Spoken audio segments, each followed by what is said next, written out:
Welcome to Loose Ends. My name is Annalise, but you can call me Annie. My name is Chen. It's so hard to pronounce, so just call me Zozo or Zoe. I love it. And this is a podcast about the messy middle of modern life. We know that life doesn't always tie up neatly, whether that's in our careers, business, mental, physical health, whatever that is. And here we talk about what it takes to feel okay when you are still figuring it all out. For the people who don't know us, a little bit of background about us, and at least you want to kick it off? Yeah. So I have had a little bit of a portfolio career, I guess, that kicked off before portfolio careers started becoming a thing and becoming popular. My first ever job out of college was actually as a professional dancer, and it was something that I did part-time for a few months before joining my first ever startup in the Bay Area, which is where Zoe and I actually met. Since then, my entire corporate career has been in strategy and sort of operational roles for market research tech companies. So I've had at least a similar like point of consistency industry wise across my corporate career. But I also side hustled in real estate, and now I run a small portfolio in Airbnbs and sort of long term rentals. And eventually, that side hustle grew enough to be able to support and fund my escape from the startup grind. And now I'm working on my next venture and following Zoe as she does the same So thing. exciting. And Annie, she has so much that she can share in later episodes, and we can definitely like double click into a lot of her experiences. I think she's not on the traditional path like most of the people. Definitely a lot to hear from her. A little bit about me. I've worked in tech startup for about 10 years already. Wow, time really flies. Now I'm in my 30s. How sad. Actually, I'm happy with where I am. I've worked always in the tech startups, so I worked 4 different jobs. It's never a linear progression. I didn't work like the same job, like to climb the ladder. So every time I changed job, it was like changing the function as well as changing the industry. So that did set me back a little bit. But I'm very happy with all the pivots that I made. I started in the customer facing role and I moved into operations. Now I'm a TPM working with engineers. I really like all the nerdy people. So that's like finding my tribe and finding my people where I feel like comfortable with. But expectedly or unexpectedly, I've been in and out of corporate job for the last 2 years. So we'll expand on that topic. Yeah. The tech scene lately has been a little bit of a tumultuous place to be. I feel like now probably 7 out of 10 people will experience or have experienced some kind of, leaving the corporate job voluntarily or involuntarily. So, since both of us are now out of the traditional 9 to 5 corporate job, we thought it would be super fun today to share our experience of how we got here and the entire kind of like the mental journey of this kind of daunting experience and to share with you all. Yeah, I think it's been, and maybe it's something that's like specific to our age, or I don't know. I feel like it wasn't really talked about when we were in our like 20s and first starting our career, but I feel like recently, whether it has something to do with sort of the age that we're at, or maybe just like disillusionment with corporate and tech, there are so many people now who are ready to like leave the 9 to 5, like ready to leave corporate and like want to know what else is out there. And we both have had pretty unconventional like winding careers, which I think is honestly um, like amazing. And I think that some of the most like interesting people that I know have had these really unconventional, nonlinear paths. And regardless of whether or not you sort of like climb like linear, I think it's something that's definitely not, at least something that I don't see as like falling behind, but rather like building up experiences in a couple different areas that allow you to like then use that as jumping off points to like explore other things, which I think is something that we've both like done or like focused on during our careers. Yeah, I think a lot of people probably have pondered the same of like, okay, like, what if I want to leave the corporate job? How do I do that? It feels scary. So we are here just want to share our experiences to make sure that you're not alone, and Yeah. also providing some of data points to let you know how that path is looking like, so that it's not as scary as you thought. And we want to share like the real bits of the experiences to give you a little bit of confidence and also preview into what the post 9 to 5 life could be, how we take advantage of the time that we can control back. Yeah, totally. And I think part of it is like, yeah, escaping corporate, but also for those who don't want to escape corporate, how do you find a version of that that you actually like enjoy, like day to day, right? Like find your calling, find your people, tribe your mission. I think is a lot. Like there are definitely like leaving corporate is not for everyone. So for those who do want to have that stability and have that like structure, which is totally fair, like how do you find a version of that that fits, right, with who you are and like what you want to be doing with your life?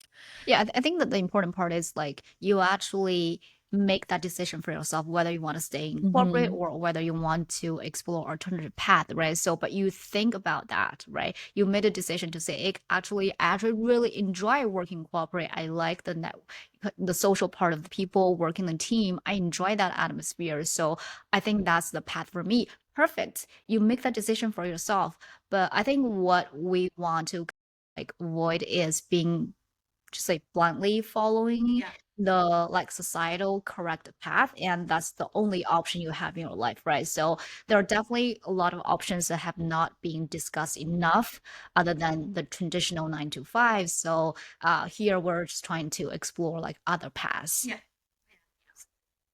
So when did you leave your job? So I have been out of the corporate world or startup world, 9 to 5 sort of structured work for about a year That's a long now at this time. point. Yeah. That's a So long time. it's been a while. I left my job. I left the last startup that I was at I want to say the end of like late summer last year. So it's been a little bit like maybe a month or two over my 1 year sort of post work anniversary, I guess if you want to call it that. If you were to summarize your past year, how would you describe it? It has been, I mean, that's pretty hard to do in like a in a synced way. I've had I've had I've had peaks and valleys, I would say. I think it's been a really restorative and like clarifying year in ways that didn't I don't think I could have anticipated like going into it.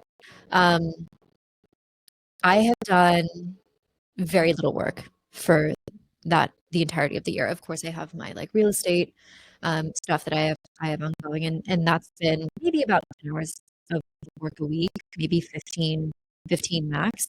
Um, but for the entire year, I've focused on more like personal catch-up things. I've been really focused on like health. I've been focused on like learning. I think I've read more books in the last year than I probably had in the last like decade. Yeah. And so it's just like the last year has really been spent on, I think, catching up and restoring sort of those parts of my life that like you really don't get to like focus on, or it's easy to let them like slip by and get deprioritized when you're working a 9 to 5. And so I think that's been by far like maybe the theme of the last year. I'm at a little bit of an inflection point right now where that's like starting to change, and I'm like, okay, like feeling ready to get back into work in more of a like structured and probably like time consuming way. But now I'm entering that feeling like ready and excited. Whereas if you'd asked me a year ago, especially when I was quitting my job, if I like was excited to get back into work, like that would have been the last thing on my mind, especially like not I in think your body corporate. is probably like screaming for that, break, right? So you just didn't realize how burnout your body is, like Totally. physically, right? So you take during the job, when we were both working, the maximum vacation length is like 2 weeks.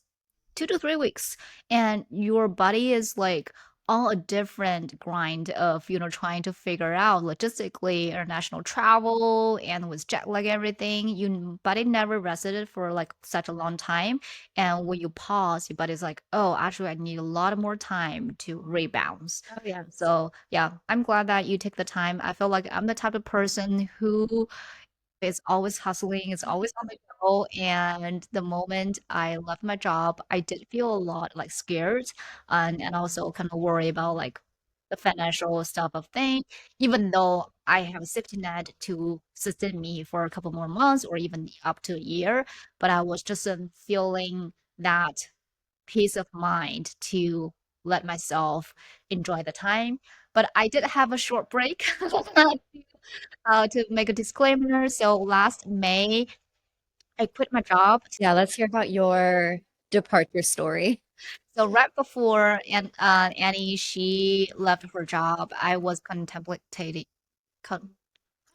contemplating. I Yeah. was contemplating like the leave of the corporate job for a long time. So I joined the third startup, which is a very demanding job, and the culture is very toxic. Like the second week of the job, I realized that I want to get out of this place.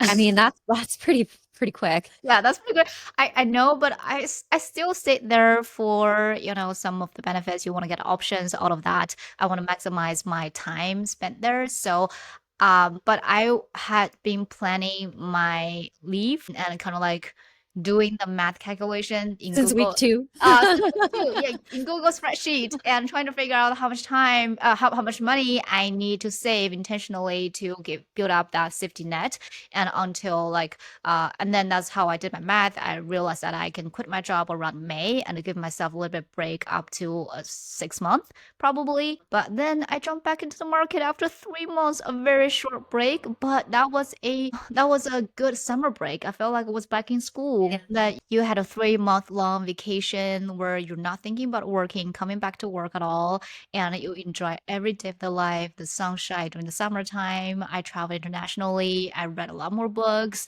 I got my real estate agent's license. I did so much in that 3 months, but it didn't feel like I was resting. Yeah, I was gonna say like 3 months is an interesting amount of time because in my mind, it's just about the shortest amount of time that I would see someone take that I would like qualify as a sabbatical. Because I think it takes you about like a month to get used to being out of work, maybe another month to like figure out what you want to do with your time, and then another month to actually like do it. And so in my head, that 3 months is almost the like starter point of what I would call a sabbatical. So what do you think was the reason why you jumped back into the market after like that amount of time versus staying a little bit longer? I think first is like I did have a side hustle that is Mm, consuming my time not much. So I was kind of like more focusing on like exercising, playing tennis, and reading some of the books. I didn't have, for example, you had your projects, you had your real estate investment where it's a like a sustainable like project that you work on, and I don't have something that's more long term. Therefore, I feel like I need something as an anchor in my life. So that's one. And a second, I'm just like naturally worried about money all the time. Admit that. So that's kind of the reason that I kind of, okay, so what I'm going to do, I try to figure out are there any business ideas I can implement during that time. I explored, but I didn't have the right resources or writing fund or kind of the right things for me to jumpstart a small idea. I wasn't brave enough to give it a go. So yeah, it didn't pan out well. So I'm like, okay, I'll just take it as a pure like sabbatical and mental break, and then I went back to the job market. yeah. Yeah, if I would say if I had found anything, that was like working on like a side hustle, a project, a business idea, I probably would have stayed on that track for a lot longer. Yeah, I think the cold start is a like challenging spot to be where you don't have a like consistent source of income and you're trying to start up something new. I think that because it always costs money to get started with Yeah. anything. It always costs money, it always costs time. And I think that that idea or like the notion of starting something new and putting up that investment when you don't have like a stable source of income is like more mentally challenging than probably anything else. And so um you also like don't know how much time it's going to take. And like for most things, maybe social media is probably the only sort of like medium or like avenue through which you can make money almost like immediately or start to see traction immediately. Like everything else takes a lot of time. Like I remember from my real estate work, It was probably like 2 years before I made any money at all. And so, like, thank God I had a 9 to 5 job that I was using to, like, funnel that money into, like, the projects that I was working on and, like, buy furniture, like, buy all these things to, like, get it, and, like, cabinetry, like, all of these, like, home renovation stuff, um, to actually, like, make that project work. But had I had, like even if I had had a little bit of a nest egg and then tried to do that project, I think I would have been, like, too scared or too worried that I would, like, run out of money to actually, like, go for it. So the conclusion I came to was, okay, I can go back to the job market. At the same time, it doesn't prevent me from still trying to find some side hustles and side gigs to do. So I can have both, right? So that's what I've concluded, and then decided to come back to the job market.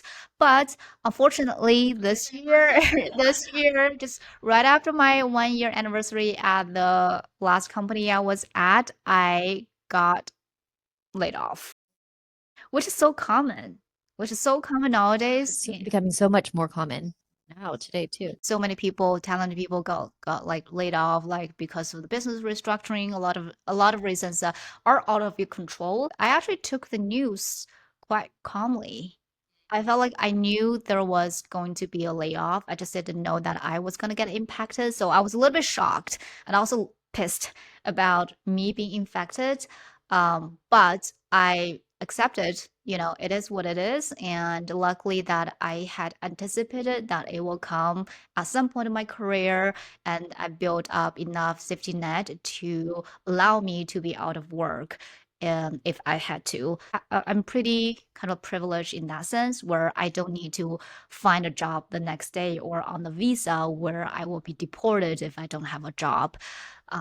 Yeah, so this time I'm not a stranger to being out of job anymore. So I think I handled it with more with Yeah, yeah. And I like what you were kind of alluding to with the safety net being, yeah, it's financial and, like, having your finances in order and in a place where you can actually, like, financially and monetarily take care of yourself. But so much of it is also, like, mental, like, can I survive this mentally and not freak out or, like, take the news calmly and, be able to ride the waves and, you know, go through the peaks and the valleys that come with starting your own thing. Or I mean, now just even working in tech, right? Nothing is a guarantee anymore in, like, the tech world. It used to be so stable, and now, like, you see these news of mass layoffs hitting every couple like, couple weeks, it feels like, for some companies. Okay, maybe but, yeah, I think it's, like, financial, it's mental, it's do I actually have the, like, stamina to be able to, like, deal with the next adventure, and, so much of the like, do I have my logistics in order? Like, if I'm, like, immigrating here, right? And there's so much more just beyond, like, the finances, which I think is what consumes most people, but, like, having a safety net and, like, being ready for that next chapter and being able to, like, deal with the crazy world of, like, just tech and doing your own thing right now is so multidimensional. Like, there's just so much that you have to consider, to be able to do it, like, navigate navigate it. I think for my first like leave from the corporate job, it literally took me about like 6 months or up to a year to get that mentally prepared to say I'm ready to leave, and I'm ready to be out of job, and I'm ready to leave a conventional safe path that everyone is on. Yeah, it was like scary. It was so scary that I probably before I release the news to my manager, I was kind of like I could like shit in my pants. I was so nervous, but it actually just as a normal departure, as if you were laid off by the company. It's, Yeah. oh yeah, we don't need you. But now it's like, hey, I don't want to be here. It was so peaceful. My manager took it a while and he tried to ask me to stay, but then he respected my decision. And then we discussed a little like logistic, like handover of the stuff. And that's it. It was not as scary at all. Everything was in my imagination, was in my head. I was telling myself how scary it could be. And then that terrifies me. But the reality is, it's just another sequence of event. It's as if you go up to buy some groceries. Now you decided to leave a job, and there's still the world is still, you The know, world keeps moving, keeps like life moving. goes Yeah. on. Yeah. But you felt like your world is collapsing, but no, it didn't. And it stayed. Yeah. And I feel like going through that emotional roller coaster makes myself more emotional resilient. I Yeah. know it's like it's not a big deal. I Yeah. know people talk about this big deal because everyone doesn't know like what the alternate path could be. So Mm. everyone curate the story that this is the path where everyone is on. If you're not on this path, you're at danger. But remember the old days when most people don't work in corporate. Everyone is running small businesses. I want to Everyone go is back there. yeah, it's like back in the old days, there's no big corporate for you to work at. So you just do whatever you could to make a living. Like, how is that scary? Most people survived. Yeah. So, Yeah. but now here in Silicon Valley, in this bubble, everyone is following the same path, and you feel like there's peer pressure and there's imposter syndrome. But there are a lot of things, and you don't think out of the box. You Yeah. think this is the only option you have, which is which is sad. Yeah. And I think that there are two things that sort of reminds me of. Have you read The Psychology of Money by Morgan I Housel? recently just read it. Okay, It's a great book. great book. And I don't know if it's actually this book or if it's one of his other ones, but Morgan Housel essentially he points out the fact that our life experiences essentially make up 0.00000, like 1%, right, of everything that's going on in the world, probably less than that. But it those experiences form 80% of what we think about the world. And so we just have all of these like blind spots on basically, or like curate the stories you were talking about how the world works. And we put our like experiences and our like emotions and what we think at the center of that, when that's just a small fraction of the reality that exists outside of our like little bubble.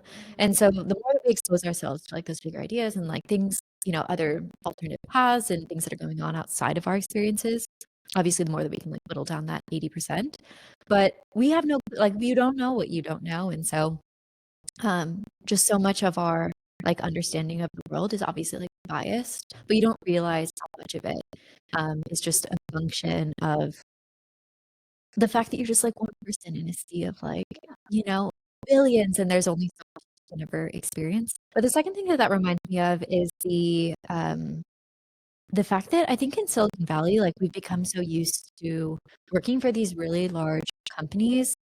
And, back hundreds of years ago, the norm was that most people would have their own small business and sort of like operate their like services, and that was more accessible to most people. Now, when we've got these like huge corporations, right? Thousands, tens of thousands, hundreds of thousands of people, so much of our like decision making is outsourced to these organizations. And like we just don't we've forgotten, I think, or have never learned. Most people have never learned what it feels like to really truly make these like independent decisions for themselves. And I think that's a muscle that, like, if you don't use it, you lose it. And so I think it can feel really scary branching out for the first time, or like, yeah, taking a leap of faith. Never had to exercise that muscle of just going for it in these like really small ways, which is what running a business is all about. But just going for it and taking that first step, and then taking another step, and then starting to see that momentum actually build up and like turn into something that is like meaningful and your own. Probably the big companies, corporates, they don't want you to think that you can actually do more than what you are doing right now, like at the company, right? So they want to undermine your kind of potential value to tell you, hey, this is a great job, this is a fat paycheck, just take it. But you could be the next millionaire, Yeah. billionaire, who knows? The kind of curious story to make you feel less confident about yourself. And they're like, oh, maybe I should just work here. And versus, okay, maybe I can make something more meaningful for myself, both financially and also at a personal level. I think the entire society is trying to put us into different modes and just work for their own benefit and profit versus allowing us to kind of really think more critically, independently as a human being, what we want to achieve for our own lives. Oh, Because, 100%. yeah, because our, like they care about their profit. The least thing they care is our own life. They keep you confident. They take away your confidence, but then they also keep you comfortable, right? So you're like, I kind of like where I'm at right now. Like this feels really cozy. And I also don't feel like I have what it takes to like leave is like Yes. the second part of that Yeah. track. Yeah. Like it's They yeah. make you so attached to the things that you already possess, like a fat paycheck, and then you buy more consumer goods, and then you feel like I need to continually earn this paycheck to pay off my loans and to build a bigger house, have a bigger house, to buy fancy cars, to send my kids to private schools, all of that, and then you're just stuck in the middle. You have no option but to stay. So while we don't, none of us has this kind of mandatory responsibilities of having to be financially responsible to other human beings at the moment. So let's just like take the advantage of this time to explore what we can do with our lives before when you have to sacrifice yourself for other lives. Yeah. Yeah. We're kind of at an interesting, well, for the first time ever, besides when we first started working, we're at the same point in our sort of career journeys, which is that we're both unemployed right now. Um, but I'm curious, like, how are you thinking about what's next and like what you want to do? Uh, that's very interesting. I think I'm the type of person who is always questioning like the meaning of life and think like more philosophically about like, why I'm here, what's the meaning of my life, and what value I treasure, what impact I can make. And that I'm that kind of person. Mm, Some people don't ever question that. They're like, I just like my life. yeah. Just keep going. I think that Um, goes back to that comfort piece that we were talking about, is that when you're comfortable enough, like you don't really have to think about that and unless you want to.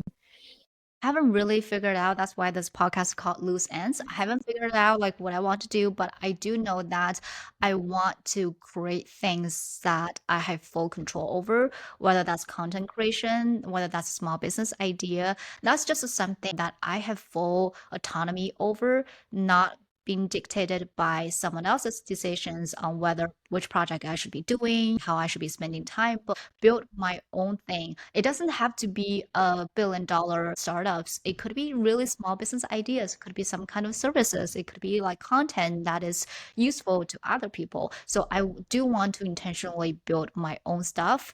I don't think that's kind of getting in the way of, still working 9 to 5. I can still have some kind of like regular paycheck coming into my bank account, which is nice feeling. But same time, I think I want to slowly build my portfolio or my empire, and that will eventually reward me in a more long-lasting way. Yeah. So a combination right now of like another 9 to 5 potentially, and then also exploring what your own like project and sort of impact on the world could like look like. Like what does that look like for you to sort of step out on your own? Because I think that part is way more challenging than work in a high demanding corporate job. Even if it's a small startup, like your role and responsibility is somewhat defined. You have only so much white space to kind of improvise. But to build things really from 0 to 1, you have to roll up your sleeves. You have to do every single thing. You have to think, right? No one is there to solve the problems for you.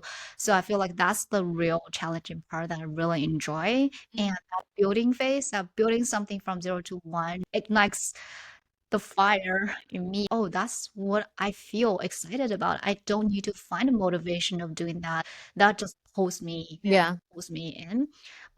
So it's very philosophical, it's very high level, it's very emotional, kind of uh, attaching. Hmm. But I get it. Yeah. yeah, but I'll see what I figure it out by the time I figure it out. Yeah, I think it's one of those things too where like the action then leads to more motivation. So it becomes this little like self-fulfilling flywheel where you have this maybe like little thread or little kernel of an idea that you want to keep pursuing. And then once you start to take action on that, and I think especially once you have something like tangible that you can see and then share with other people, that becomes such a like huge motivator that then yeah, just like gets you, yeah, like so much more excited to then like continue the cycle and spend more time and then like make more progress and spend more time and then just continue making it like bigger and bigger. And I think that like being able to put something out into the world that's like really your own, like your own little like baby like passion project is just the most fulfilling like piece because you don't really get that in a 9 to 5 like place anymore, right? Like you are working on a little piece of the puzzle. Like maybe it's different when you're at like a really early stage startup, or I think in my role in like strategy, I got a little bit of that because I was working on the likes of like business and new products. But especially when you're, I mean, when you're like at a bigger company and working in like a more focused role, you don't really get to sometimes like the impact that you're having and your like ownership in something just is so unclear. And it just feels like you're just working into like an ether. Yeah.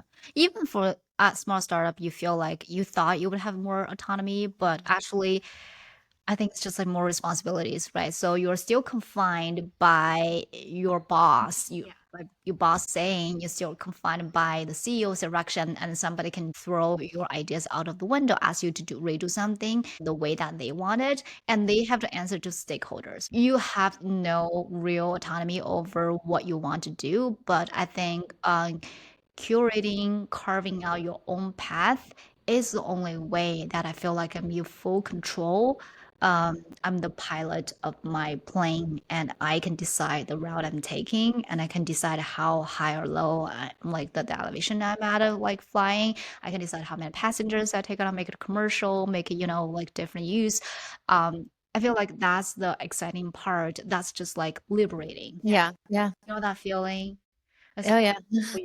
I'm in control. I think that gets back to kind of we talk about after we take the mental break, after we recharge our body, we still want to work on things, use our brain power, which this time is not working for someone else, is betting on ourselves. So I talked about, my vague idea or the direction that I want to move into. How about you? Mm, what's next for me? Yes. So there are a couple different directions now that I'm like getting excited to continue working on.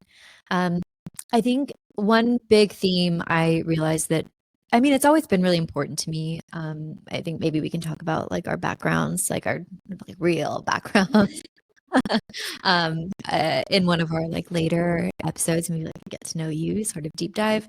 But something that's been really sort of a key like theme and something that's been really important to me has been this idea of like social and economic mobility and the ability and opportunity for people to like actually create lives that they want and to have an impact on the world. And I come like from a really small town in the middle of nowhere in Washington State. It is a very beautiful town. Beautiful seaside, kind of middle of nowhere place. Used to be a middle of nowhere place, and now I think it's like finally on the map.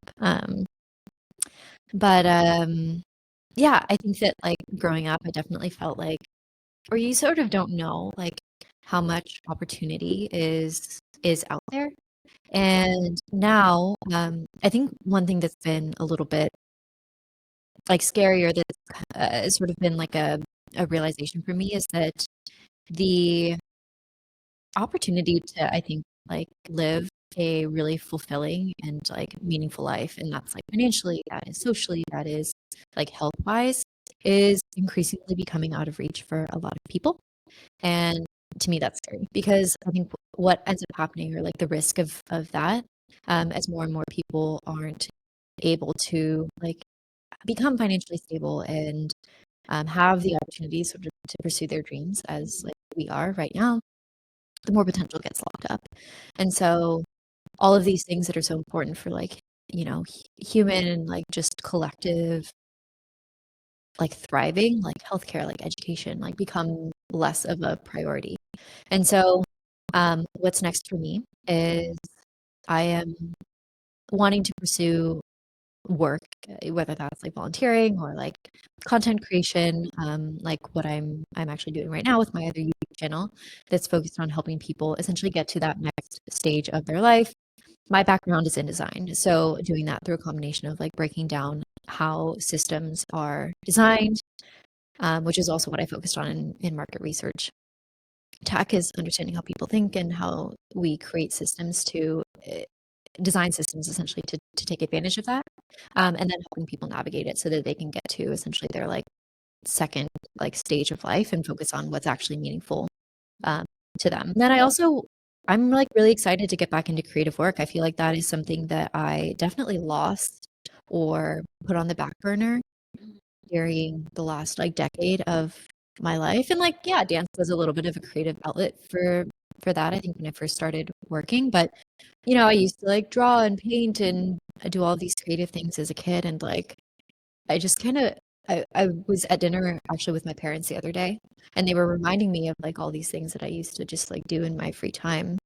And I'm like, why don't I do that anymore? Like, when did that stop? Like when did we all stop? It's a little bit sad, like, to see now most people's free time are consumed by mindless scrolling on the internet, Yeah. on your apps. And yeah, back in the old days, we don't have access to the mobile apps, the cell phones, and I spent time playing with other kids and not up be on my screen and reading and playing musical instruments and dancing, painting, all the things that are that help you to explore and also kind of view the world from a different perspective versus just through like technology and a screen. I It's think also yeah, like actively fulfilling, you know yeah. what I mean? Like social media is so passive, just like, and it scratches that itch without doing anything actually like meaningfully satisfying. But yeah, getting back into having some kind of creative outlet for me, it's probably going to be like business oriented. But having that kind of like creative outlet for me, whether that's through content creation or like actually creating physical products, is something that I'm also like really looking forward to getting back into. And it's weird because I mean, it's been a year since I've been like out of the like corporate world, and just very recently is when I started to feel like I was like ready to step back in. I think I probably spent the first like 3 months like on the couch, just like face down. What was it? Okay. Recently, I discovered more and more like YouTubers who actually have been on this out of corporate job, and a lot of people actually took a lot longer time just to recharge. I think I was underestimating how much time I should set aside for myself, just for my body to recover from the the the, the burnout. From working so many years, and more people are embarking on this journey. I think that's really great to see the community is growing. We're all people sharing different versions of their own stories, but all kind of take the freedom of exploring alternative path and sharing their experiences online. So I think that's very refreshing to see, and that's very it's like growing community. So Yeah, and that's great to see that we're joining this little growing that's the kind of community. content creation that I'm like, Yeah, I'm a fan of that. yeah, yeah. I like that kind of spreading of the positive energy and also sharing, spreading the experiences and let other people to know there are possibilities of doing something that they have never thought about, never crossed their mind, to let them know that it's not a wild west out there. So many people have done that. And also the quote that I wrote, I remember from Cody, and she said that you've survived this far, and the odds of you surviving another setback or another thing is in favor, Yeah, right? yeah. Yeah, look at your past, and you've survived all the things that you felt that was so daunting at the time, and it's been like 30 plus years, so you can definitely pull it off if another obstacle, difficulty come your way. And so we just need to be confident in ourselves that we can eventually figure out, whether it takes you 3 weeks, 3 months, 3 years. Um, yeah, just um, ride it along. Enjoy the ride. Yes. And go for it and enjoy the ride. Yeah, but let's get to be a little bit tactical. I think we talked a lot more on the philosophical level about how our journey, but for the people who are out there wondering, pondering the same thing, but didn't know how to get jump started on this living the traditional path, what are some of the tangible results, not results, tangible advice you would give to them? Yeah. Maybe we even start with like, how do you figure out if leaving corporate is, or like leaving the 9 to 5 and going on your own adventure is something that you're interested in or that is good for your personality? 'Cause I think that I think a lot of us like now romanticize it. Sort of path of entrepreneurship has become like put up on this pedestal as like the ultimate like end ideal. But I honestly, I don't think it's actually for everyone. I think that yeah, I think a lot of people would be unhappy like pursuing that path, or I think it's worth at least knowing what you're signing up for before you like jump, headfirst into like doing something on your own. And so I think we both have like different experiences of like figuring out how we we know and like feel confident that that path is something that we want to be on. Maybe you start with yours, so mine's a little bit more straightforward. How did you like figure that out? I think you just feel naturally there's some inner voice calling you. It's like, hey, is this it? Is this like what I'm going to be doing for the next 30 years? And that kind of that drives me of thinking this is how my life will pan out for the next 30 years. I'm always wondering what else I could do. And I really like taking control of my life. I think it's embedded in my genes. I was born with that kind of curiosity and it Mm, was in my personality. And so it felt really natural to me. And it felt like the inner calling is like stronger and stronger over time as I spend more time working for someone else. So yeah, it's a natural to it's very natural to me. I do know some of my friends who really just enjoy working in corporate. They don't think about working for themselves or starting businesses, and just because they see like the stability working the big social group with other people, it just fits their personality. They love that kind of stability, stability, the like social, I social think, part of elements of it, it. Yeah. and it's the predictability, and then you don't have to think about how to get your next stream set up. So that just fits their personality. But for me, that is just something that I was born with. Yeah. Yeah. I probably had a couple like moments throughout my life. I'm not sure if I was born with it, or if it's something that I felt like a strong calling when I was young. I've always been like really shy and like incredibly timid. And so I'm the last person I think that anyone would have probably expected to be like, "Oh yeah, she's gonna go out on her own someday." I was always like the one hiding behind my teacher or my mom when we would like walk up to the, school drop off. And so again, like probably the last person that you would ever think, at least when I was younger, would go out and like be doing her own thing. Um, but I think for me, I had a couple moments where I realized that I really liked, I think as we were talking about that like early stage work, that like 0 to 1 work. Um, when we were in our first job, I would work with essentially like new clients that were in sort of what was called the implementation or like onboarding phase. And so you build these programs out from scratch. And I also did the same thing when I was at my second startup, which was in like a strategy role, and I would be working on like new products, literally ones that like didn't exist, and work with clients to essentially like figure out like what we wanted to build and then actually like bring that to life. And so those were sort of my like earliest experiences, realizing that I actually enjoyed that process of like building things that like didn't exist in the world before. And then what obviously I think, or like maybe understandably, like cemented it for me was being able to go through my like real estate like renovations and get into property for the first time because I had like no clue what I'm doing, but the process of actually getting into that and like looking for a home, like looking for a project to like a property project to like work on, actually getting started with it, becoming um sort of the general contractor for the project, running out of money, not having or like having to like make decisions, right? Um in a really like scrappy way and figuring it out on your own was really exciting for me.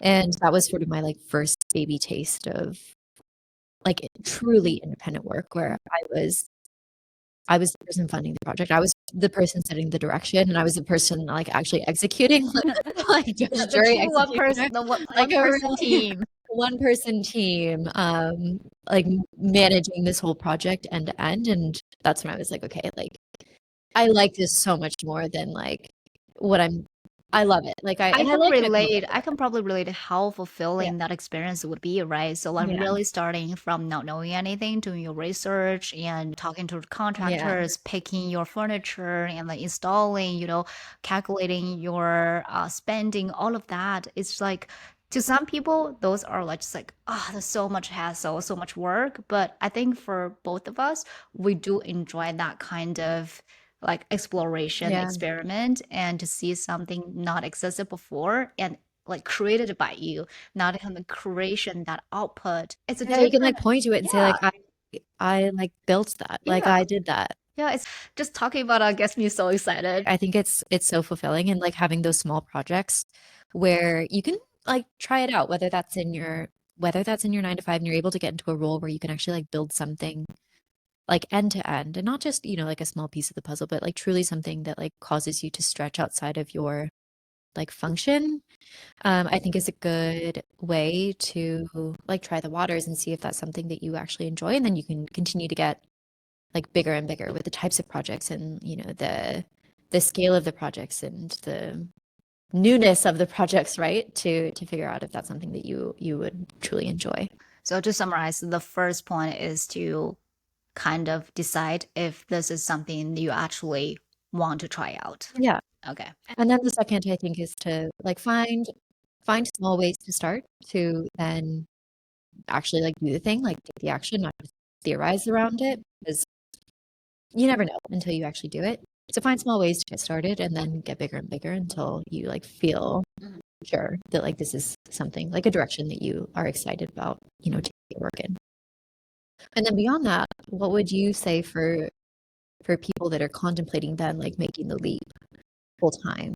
I think definitely set up your safety net, right? You have to make sure that you have a enough cash flow to support you to do that kind of exploration. So during this time, you have two options. One is to, do your side hustles while having 9 to 5 until it becomes big to be able to cover your expenses, and then you leave your 9 to 5, you pursue that full time. That is most ideal way where everyone is like promoting that kind of way, but it is like demanding doing two things at one time, and you still need to save up intentionally to make sure that you would have enough money to allow you to be out of job. So when you quit your job, you can pursue something that you've already been working on and then full time, or alternatively, like both of us, when we first left our job, we had nothing concrete. We were just taking time to recharge your body. So it is perfectly fine if you don't have a big project immediately to work on after you quit your job, which means in that period of time, you're only, drawing money from your bank account. Back to my point is that intentionally save for the length of the time that you want to take a break and to have that safety net as much as possible. Honestly, the things that you don't buy today will buy you freedom, will buy Yeah. you options like tomorrow. So I always remember this kind of philosophy. So that's why when I save up for things, I'm not saving it up for like buying a bag or like making purchases. It's more like buying my future of freedom. Yeah. So save, always save. If you read philosophy, psychology of money, always talking about like saving for the sake of saving. You don't need a purpose for that. Just save more whenever you can. It's not saying like you want to be like so kind of cheap on money. Living a financially responsible life. When I was thinking about quitting, I did that Excel sheet, like calculating how much money I need to put aside, and if I put aside more, then I will have a long runway for my unemployment. And if I save less, then I'll have a shorter runway. So just make sure you understand your entire financial situation, knowing all the different accounts you have, your brokerage account, your 401k, which the money you cannot touch right now, but still like just knowing all your financial health, and then intentionally build up your safety net to work towards where you feel like you're ready to be out of job for a certain period of time, and do that math before you make that decision. 100%. Yeah. I agree. I think that that's the biggest thing that you can do to actually like equip yourself to take that leap. Because I think that one of the biggest myths of at least being in the Bay Area, I'm sure that this is true for other cities like New York, Chicago, whatever, is that people who are taking these leaps are like slumming it. You know, they're like couch surfing, they're living on ramen. I just have found that to be so untrue, right? I think the thing that people have in common that are actually taking this leap is that they have that safety net. Most of the time, like especially when you're young, that's like through your parents, and that's just the way it is. Like I don't love that, but that's the way that it is for most people that I know who started their own thing when they're young.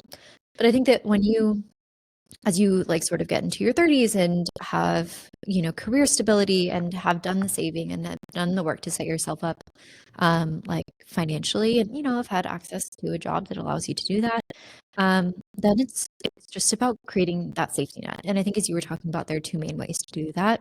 The first is by like having a steady source of income, or at least like some source of income where you've like proven to yourself that, okay, I've got this like stream of income coming in, and it's more or less like covering my like living expenses, or I know that I can get it to a point where it does. And so that gives me the confidence to then like take that leap of faith, which is like, okay, like I have assuredness that like something will catch me on the way down, but you have the confidence to then at least like make the switch, even if it comes at a lower cost of like lower standard of living temporarily. And then I think the second way to do that is also, as you said, like have a big enough like nest egg essentially saved up. You still then have to deal with the issue of like cold start. Like I don't have anything like coming in, like I need to figure it out immediately. But I think then you just want to make sure that you're buying yourself enough time. So like 3 months is not enough. 6 months is probably also not enough. I think in those cases, I think you want to save like, you know, at least like a year of living expenses plus whatever you think your like areas of interest for like a business or like other sources of like income, what that would take to at least get you like started and going so that you can, you know, have some revenue coming in, have some income coming in, and then start to like build off of that momentum. But I do think that like one of the biggest myths that I hear all the time from people that have not or like misconceptions from people that have not made the leap is that it is a leap. And usually it's not. It's like a little like puddle jump, right? It's not that scary because most people have a safety net, and I think that's the piece that gets lost. Yeah, totally, totally. I would say those are probably very tangible things that most people can do. But you need to take full responsibilities of decisions you make, and no one is there to catch you when you fall. So you have to build up that kind of like the safety net, and also just like, you're an adult. No Yeah. one is there to help you, guide you, right? In fact, there are companies out there that are actively trying to like take advantage and seize your mind, whether that's like social media. I mean, a lot of it is like social media today, but like taking advantage of the fallbacks of the way that our mind has been like has evolved over the last thousands and thousands of years. So we talked about doing assessment of knowing whether this is something that you want to explore, and financial preparation, and then we talked about different path you can take. I think lastly, I think my last point of advice is kind of just be open minded, be flexible, and be curious, and also just be okay to say it could be a failure. I mean, like it could just be you explored and nothing came out of that, and you tried different ideas and it all failed. That's totally fine. That's the beauty. You never know, and there's no guaranteed success in that path as well. but be more resilient and always learning about different topics, different things. You can learn about AI, learn about, all the different side investments that you could do. If you want to be a creator, just go and do it. Just, I feel like just in general, be more curious about life and also be okay with accepting the outcomes of the decisions that you made. Yeah. And I think most of us, I know I'll speak for myself, but I have definitely more failures than I do any successes. And I think that the idea of failure is really scary, but ultimately that just sets you up for like an even bigger like comeback when you do end up like finding something that works and having that click, because failure sucks, definitely, but it also is something that forces reflection, right? When you win, you're like, okay, like cool, great, on to the next. You don't really have to think about it, or we never really think about like why it worked, or what could have gone wrong, which I think is always like more interesting. But when you fail, you have to like reckon with that, and it's kind of forces reflection in a way that allows you to learn and like come back better and actually make the next time like more likely that you'll find your stride. And so, yeah. I want to make a correction. I said failure, but now I feel like that sounds very subjective and it's like really depends on how you see things, right? Things are just cold facts. You can see that in positive way to say this is a success by the traditional definition of like more money, or you can say this is a failure because your business didn't, grow into a multi-million-dollar company, but it's still like experience wise, that's just one data point in your life. There's no bad or good. There's like different perceived feelings towards the event. So sometimes I'll try to remind myself of having a more like neutral like perspective of the things that just happened. You always take some away from the events, right? Even if it's like a failure on your resume, you still gained a lot of things that probably is not represented on your resume, but that goes along with you as a person. You will reap the benefits somewhere down the road, but probably not now, but like in the future. So yeah, I'm trying to kind of like talk to myself to be more that's kind of like resilient and just accept life is like a combination of different sequence of events. The decisions you make today will have a cascading effect on the things that in the future. Yeah. So with that, I think that's a wrap for Yeah. the first episode. We are excited to continue talking about where our loose ends are taking I just us. feel like there are just so many topics we can double click on and we Yeah. can expand and we can just like keep talking for hours. So we'll save all of those for future episodes and hope you will like this video and also enjoyed our little conversation. And we'll see you in the next episode. Ciao. This is our little guest, Runa. She is a 9-month mini Bernedoodle. She makes a guest appearance. Ooh, we'll see you next time.